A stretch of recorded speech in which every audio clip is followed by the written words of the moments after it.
Okay, I want to do this while this is still fresh on my mind and before I procrastinate this into obscurity, but I'm also feeling a little sick, so if I sound a little weird, I am sorry, but I'm going to do my best here. Being a proper adult with a real adult job and whatnot, I haven't really kept up too much with the seasonal anime.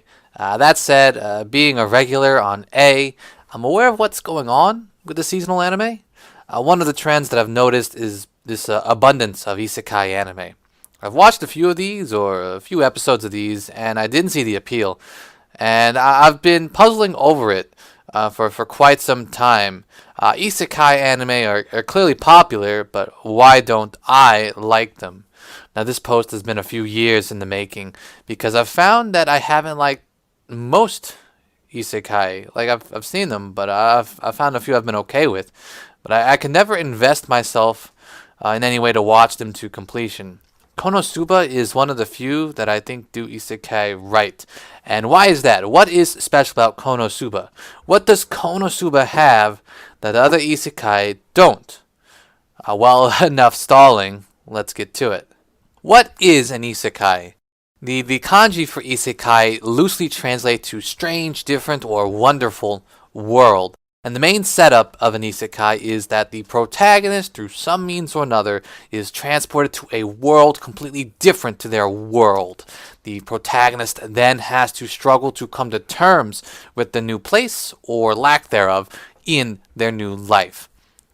Let's also make sure we classify what isn't an isekai. Now, a lot of people like to point to Sword Art Online as an isekai, but it isn't. Part of the isekai genre is an inability to escape the new world, or that being the ultimate goal of the protagonist in their new world. And even in Sword Art Online, the new world wasn't really a new world, it was just a game. And it's got even less restrictive. SAO has its own problems, but I've already made a blog post about it. I'll link it below if I remember. For the sake of ease, I'm going to call the world that the protagonist comes from the old world, and the world that they go to the new world. So what do isekai get wrong? To answer this question, we need to remember what an isekai is. There's a reason I literally just went over it. Most isekai forget what they are almost immediately.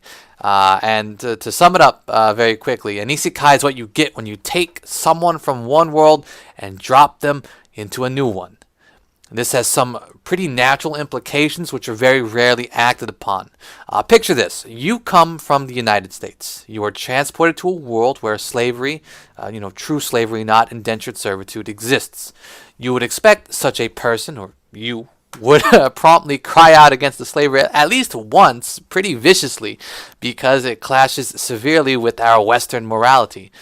In the case of Shield Hero, the guy Naofumi embraces it, which honestly, in my opinion, it was justified in that case.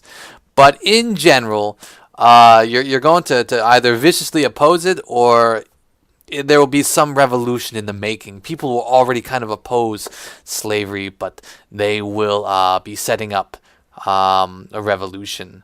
I know why authors do this. They want the protagonist to be the key feature, the key hero in the revolution. Who wouldn't want to be the guy who legally ended slavery? However, due to this, they have created one or two problems. I call the first problem the palette swap. Let's consider the case in which the Western morality is secretly already part of the new world, but has yet to be realized. What you've done is move the protagonist from the old world to the old world with a palette swap.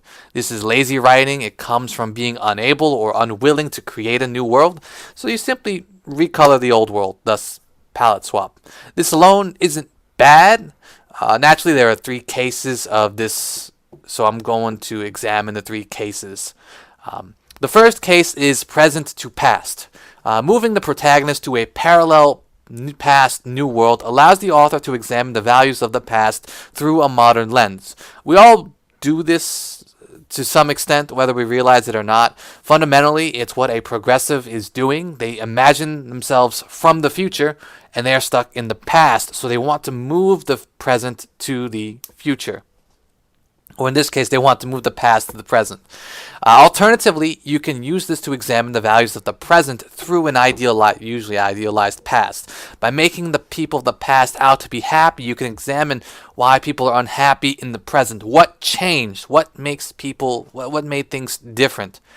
You can, of course, move from present to present. Moving the protagonist to a parallel present time is, you might call it a what-if scenario. What if the Germans won World War II? What if World War II never happened? What if FDR never won re-election? What if the USSR never fell? Using this, the important thing, and I cannot stress this enough, is to make sure that it's sufficiently different from the old world. If the alternative history is only marginally different from the real history, then you're wasting my time. Too many isekai waste my time with this, creating a world with different species, but not doing much with them. They've just made the same world with more species, which is just boring. The last case, you can move from the present. You can move someone from the present to the future world. I hesitate to call this a parallel future because no one knows what the future may contain. This is the appeal of this usage. It allows us to imagine how drastically our lives may change. But do not use this for science fantasy.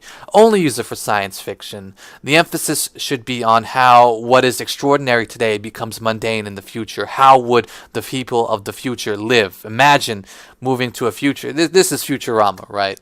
You take Fry and you move him to a place where people take tubes to work. Alright, so again, you want to make sure you're using the world to its strength. If you don't sufficiently differentiate the new world from the old world, we have to ask the question, why are we here? We're going to ask the question either way, but if you've insufficiently differentiated the new world, its answer is all the more important. And the answer is naturally the protagonist, which brings us nicely to the next section. The man out of his time. Fundamentally, you should get the man out of his time no matter what you do. What is the man out of his time? Simply put, the man out of his time, or the fish out of water, is a person who's in a completely foreign environment. They don't match the environment doesn't match them. They bring with them their values and their ideas from the old world into the new world.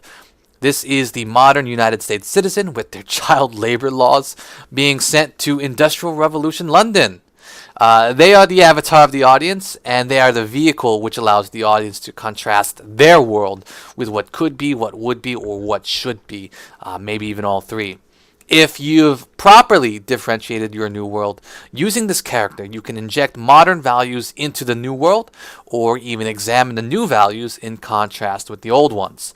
The author uses this character well. The modern audience viewer may disagree with the past, but at least understand where they're coming from. It may reinforce the values of the values of the future, the values that we have today.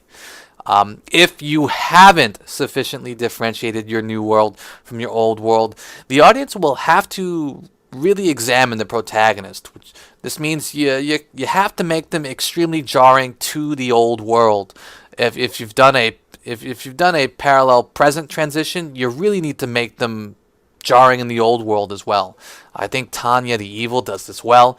You're not really supposed to root for Tanya. She's evil. But you are supposed to examine her and imagine yourself in her shoes. What would you have done differently?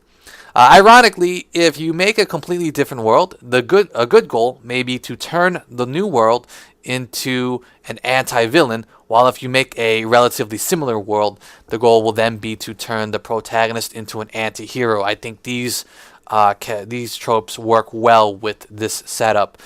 In other words, you're not going to play the villain or hero straight. If you do play a villain or a hero straight, you often invalidate your setup. Because again, I have to ask the question, why are we here? And if you can't justify the existence of the old world, I have to ask, why even bother with the isekai? This is the fundamental issue with most isekai. They more often than not invalidate their initial premise, turning them into weak shonen, or just shonen, which is fundamentally a wish fulfillment genre. So, in conclusion, the general answer to the question of why I don't like isekai is that they're often written poorly. The reason I believe they're written poorly is because they're not making use of their setup. A good isekai will properly contrast the new world with the old one. It can do this with either the world itself or with the protagonist. What happens too often is that the new world is too similar to the old world and that the protagonist is too blank to draw such contrasts. If you must make the new world exceedingly similar to the old world, you must make the protagonist jarring with the new world standards in some way.